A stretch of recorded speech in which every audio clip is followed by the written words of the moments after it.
Hi guys, my name is Frank. His name is Frank. He's being a goofball today. This is our first video. We're going to start doing some videos on some of the vehicles that we've owned in the past and that we currently own now, leading up to a Corvette 2020 C8 that we have placed an order on and we should be receiving by February of 2020. On the camera, behind the camera, you got Sawyer. That's my other son, and you'll see him in the video later on. But today we're going to do a review on the Pacifica Hybrid, which I find to be a spectacular van. How about you, Frankie? What do you think? Pretty comfy. All right, pretty comfy. That's what we get from a 15-year-old kid. Pretty comfy. But the van runs great. I've got two of these. I use them both for work, so we do put some miles on these. We've had them for about 6 months now, so we wanted to do a review. And so anybody looking for a van in the market, this one happens to be a hybrid. As you can see, here's the plug-in right here.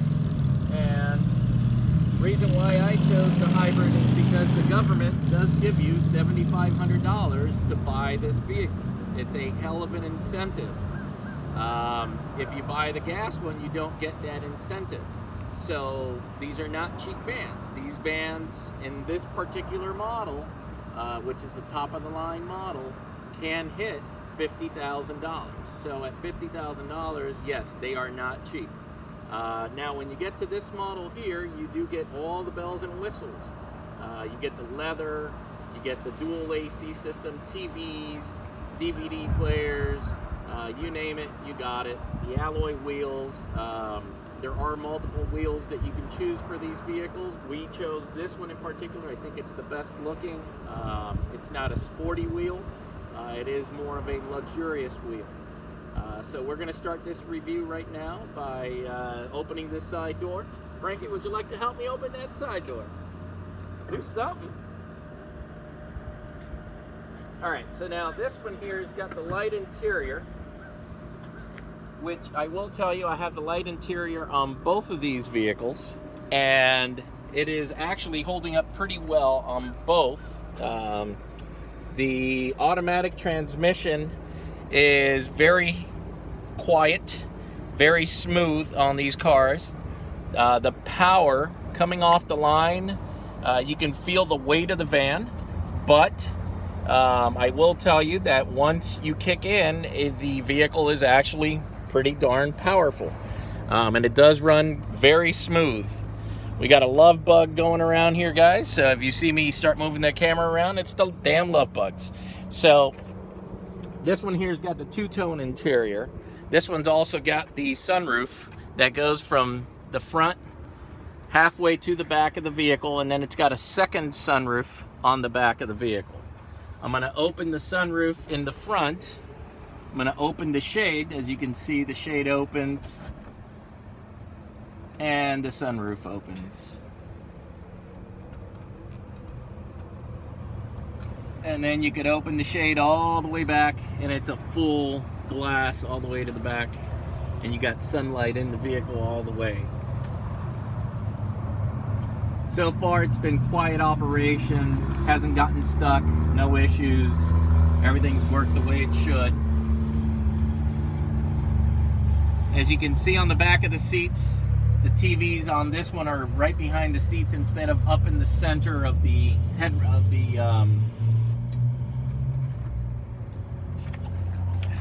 of the top of the roof there.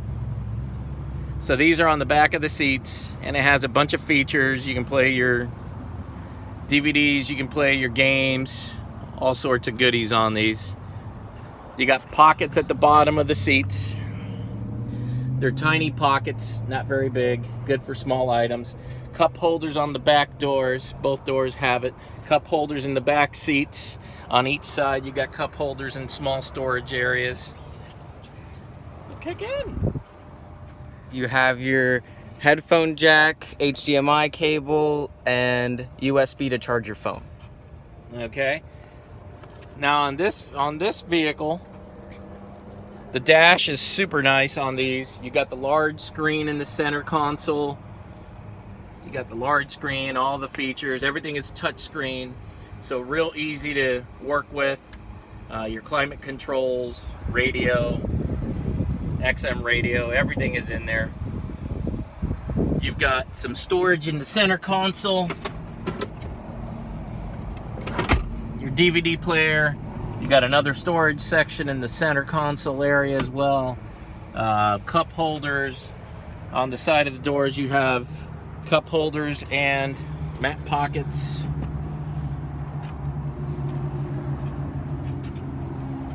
This vehicle here also has, since it is the top of the line vehicle, it does have the sliding door with the foot activation, which Frankie is going to show you how that works. And it does beep as it opens. Now to close it, you would have to either press this button or pull the handle and it closes. Coming to the back of the vehicle, you've got the same action at the bottom of the door. You could just slide your foot under. It works flawlessly. We've never had any issues with it. You got a decent storage area back in here. I wished it would have been bigger. It's really not as big as it looks. The van is mostly designed for passengers, not so much for cargo. So to get the extra cargo space, realistically, you have to bring these seats down to really take large amounts of cargo. And then you're limited to 4 passengers, including your driver. Once you drop these seats down, you do have plenty of room in here to carry whatever you want to carry. The seats on the second row actually slide forward as well and gives you more room if you need it. You got a storage on the side for your electric cable, your charging cable. Battery is in here. Now the seat belts, I will tell you, the seat belts on this van are not designed in a great way. When you're sitting on the second row, you have to reach all the way in the back to actually get those seat belts. They really are a pain to get to. But as long as you're not getting in and out of the car 100 times, I guess you'll be fine. But getting to the seat belts is a task. So this particular model does have the shades, so you can put your shades up in case you have small children, or if you want to block out the glare in case you're using a computer or a phone or whatever it is that you might be using.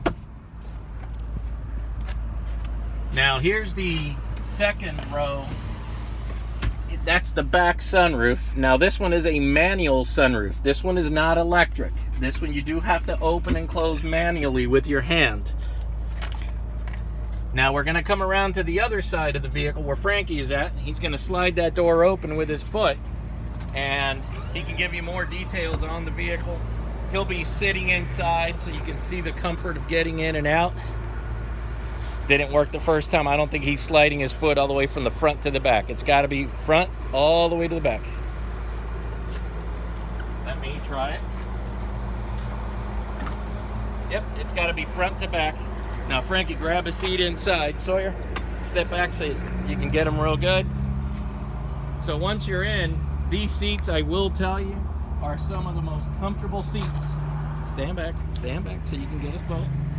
They are some of the most comfortable seats in the market. I've had multiple types of vans, and I will tell you, the seats in this van, I have back issues and neck issues.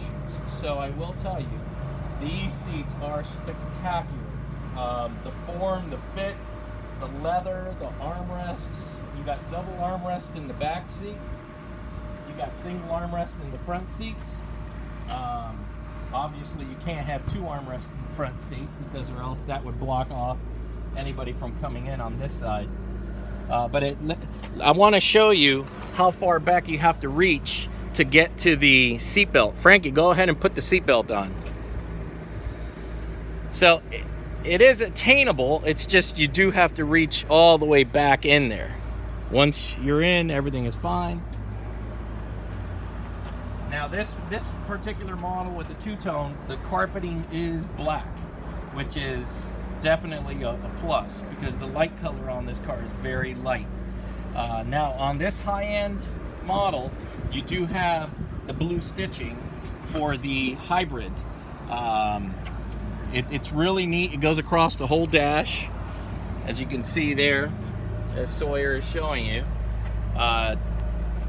It's just a small touch that changes a lot. You also have it on the seat. If you look at the seat really close, you'll be able to see that blue stitching in there. And it really is, it really looks very nice. It changes the whole look of the interior. As far as the windows go, they're all power up and down. As far as automatic goes, you just touch the button, they go all the way down. You touch it coming back up, it comes all the way back up. Anything else, Frankie? You have an outlet here which you can plug in your Xbox, PlayStation, or any other sort of gaming console. So it's a 120 volt outlet, or actually it says it right there, it's 115 volt, I believe it is. If you close the lid, it'll say it right on the lid. So you can use anything power, even a small fridge, a portable fridge, for game day if you want to take a fridge with you, you know, hair dryers, I don't know, whatever you want to plug into a wall. You actually have that wall outlet there. Let me bring you around to the hood area. Now, if Sawyer wants to come around, these are really, really, really good looking vans. They've done a great job of making the van look like a car slash SUV, and it's not so much a van anymore. It's more of a wagon. It actually feels like a large car. It doesn't feel like a van when you're driving it. The steering is tight. It feels like a car. It does not feel like a van. Let me open that hood real quick.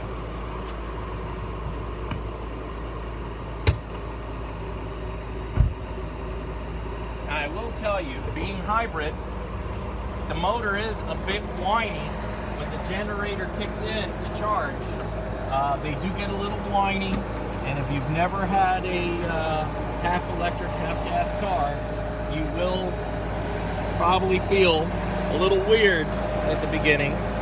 But after a little bit, you will get used to it, and you will love the gas savings. I do average about 30 miles per gallon on the vehicle, on regular gas. On a full tank, you're probably going to get about 500 miles to a full tank. Now, I'm a little heavy on the foot, but I do stay within the limits. So I'm averaging 30 miles per gallon, so I'm thinking most people are going to average between 28 and 31 miles per gallon. Now, these are front-wheel drive, and the electric motors are up in the front, so you do feel a pull instead of a push as you're driving the vehicle. Anything else, Frankie? You got anything on the vehicle? What else? You have sensors all around the vehicle that can help you park, drive. You got the fog lights on this model. Again, this is the top of the line. You also have your LED lights, which is really nice. These LED driving lights. They look beautiful during the daytime, and at least someone can see you when you're coming from far away. This one here does have the sensor up in the front.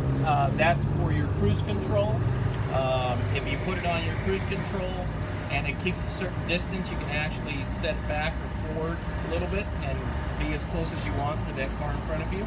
If that car does brake, that sensor will put the brakes on this vehicle, and if needed, it will bring it to a full stop. Keeping that same distance at all times from that vehicle in front of you. It's a very neat feature.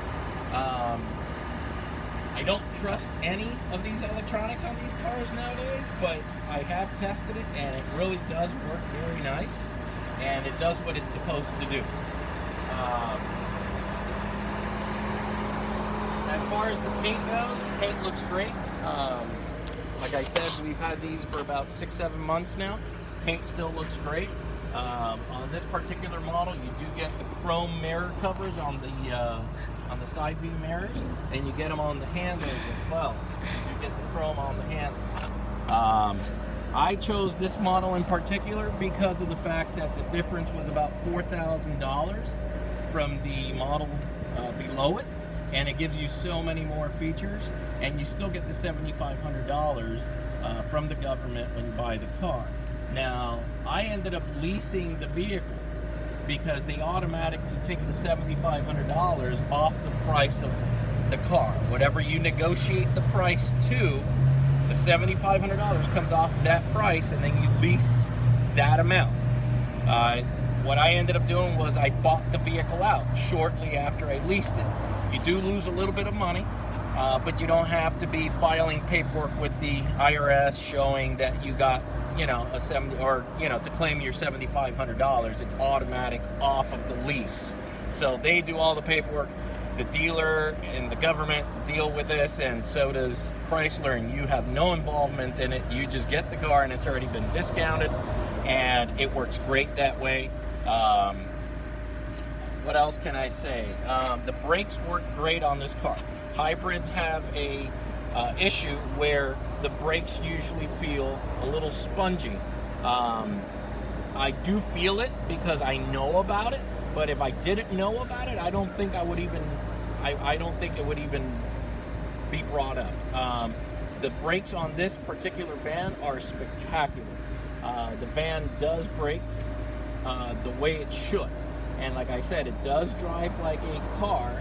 It does not drive like a van. When you're driving this vehicle, it feels solid, wide and big, and it really sticks to the ground. I mean, when you're going 65, 70, 75, 80, I mean, sometimes you need to pass someone on the highway.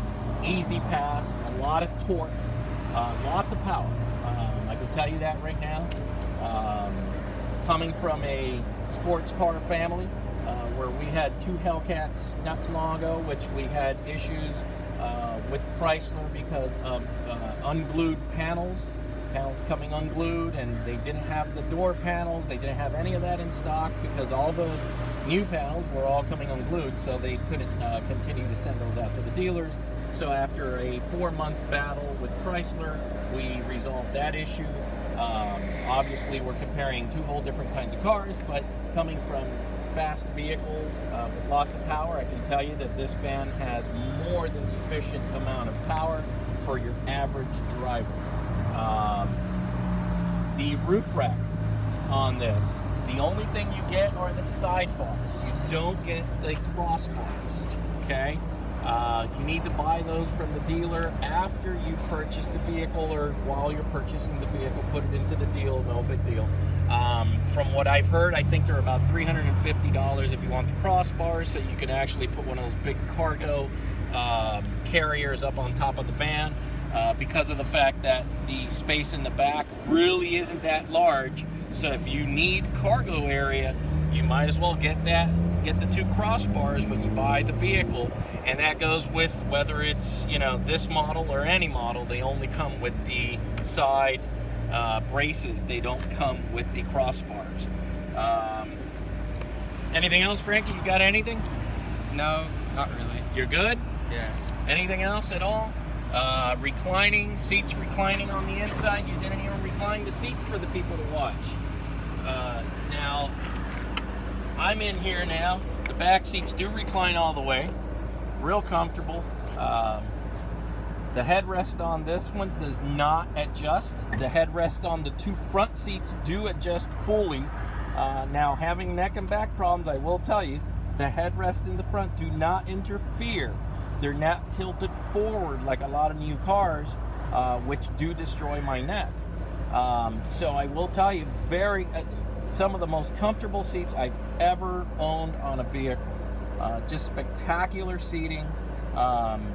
AC in the back is just spectacular. You've got coat hooks back here. The van is just a spectacular van. The seatbelts are adjustable up and down in the back for taller and shorter passengers.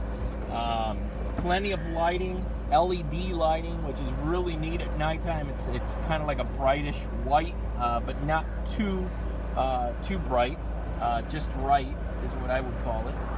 You do have a secondary control unit for your AC for the back passenger to control back here, or you can control it from the front screen. There is a large glove compartment, which I did not show you. We'll walk around the front now. Let me go ahead and bring the seat back. Real easy, just pull the handle, goes right back. And closing the door again, it's just that button. Or you can press the button that Frankie just showed you. There is a secondary button on the inside. That's probably the easiest one to actually press. Come around here, and I'll pull down that glove compartment. And it looks bigger than what it really is. It does hold your remote controls, maybe a couple of headphones if you have your headphones in the vehicle. If not, you can put them in the center console area. There is another section of the console that does have a storage area in the back, and I'm not sure if my son's going to be able to bring it out here, but if you let me come through, he'll be able to bring that in. You got plenty of room there, 2 cup holders, and you can put some other items in there as well. Frankie, you got anything else? Yeah, the car came with headphones for the TVs. It connects right to the TVs. You don't have to do any connecting, but turn it on, and it's automatically connected. The other thing is, I did get the, I purchased these aftermarket, these mats. They are like a plastic cover type mat that goes over just the regular carpeting on the vehicle. And they are spectacular. You just wipe them down with a rag, and they hold up quite well, and they are thick enough to where it doesn't nothing can really go through unless you poke through it. It's been pretty good so far. This one does have the lane change, which will show you it won't let the vehicle go outside the lines. I don't trust that very much, as I stated before. I don't trust the electronics on vehicles nowadays, all this technology and all that. I'm old school. Maybe these kids, you know, since they're learning to drive in these vehicles with all this technology now, they rely on it a little bit more. I still don't. I still look back when I go to backup, even though we do have a backup camera on this vehicle. But this one does show you in a little orange triangle when there's something on the side of the vehicle. If there's a child on a bike or anything, a vehicle, it will turn orange, so you'll know that there's something on the side of the vehicle. Other than that, this one does have some chrome trims besides the mirror that go along with that package. And that's pretty much it. You got anything else, Frankie? Yes. We have tried downloading more games onto the TVs that come with the van, but still to this point we have no clue if we can or can't. So far we cannot. Or have not? Well, have not yet. What did you want to say, Sawyer? You wanted to say something? Point at the wheel. You're pointing at the wheel. Go ahead and put the camera at the wheel and tell us what it is that you needed to say about the wheel. No? You don't want to say nothing? Alright guys, he doesn't want to say anything about the wheel. But they are 18-inch wheels, 18-inch tires. These are Michelin tires that come standard on the top of the line. They are very pricey tires. They're about $240 per tire. Based on the wear that are on these right now, based on the calculations that we've done, they'll probably run about 45,000 miles before you have to replace them. So keep that in mind, 45,000 miles roughly, you will have to replace the tires, and you're looking at almost about $1,000, including your install for these tires. But for now, I guess this is it. If you guys have any questions, feel free to, click at the bottom there, do what you need to do, ask us any questions. If you want to subscribe, you can subscribe at the bottom, right there. We don't have too many subscribers right now. As I stated, we're just starting this channel. We are expecting a Corvette, 2020 Corvette C8, somewhere between February and March, hopefully. And we're going to have a lot of fun with that. We're going to do a real nice review on that once we get our hands on that. Meanwhile, we're going to be doing some reviews on some of the vehicles that we own. Plus, if anybody has any questions, we do have multiple dealerships in this area that are very friendly, that will let us do reviews on pretty much any type of vehicle. So if you guys have a request of any kind, just let us know. I'll be more than happy to answer those questions for you and do whatever we can. But for now, that's the end of this video, and Frankie and I appreciate you guys viewing, and we are Family Car Reviews, and we'll see you guys soon. Thank you.